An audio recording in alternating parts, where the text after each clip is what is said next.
Қайырлы күн достар, біз бүгін тез дайын болатын кекс жасайтын боламыз. Яғни бізге бір ғана жұмыртқа қажет болады. Енді кексімізді жасауға кірісейік. Бір жұмыртқамызға қантымызды қосып, араластырып аламыз. Достар, егер менің каналыма тіркелмеген болсаңыздар, тіркеле кетіңіздер. Сіздерді алда неше түрлі рецепттермен бөлісетін боламын. Мінекей жақсылап өйстіп араластырып аламыз.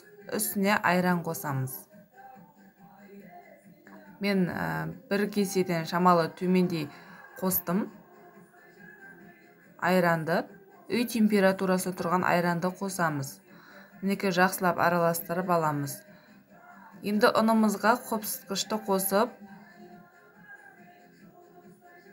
екеуін бірге електен өткізіп қосамыз.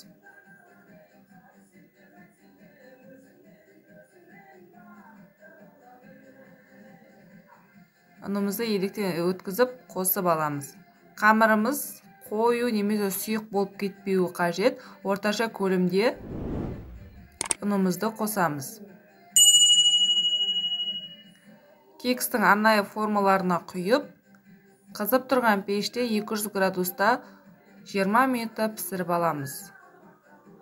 Бұл кекс өте дәмді болады, балдарыңызға өте қатты ұнайды және тез дайын болады. Дәл осы менің рецептіме істеп беруге кеңес беремін. Менде осы бір жұмыртқадан 10 дана кекс шықты. Мінекей өте жұмсақ және дәмі де ерекше болып шығады. Назарларыңызға рахмет, ас болсын.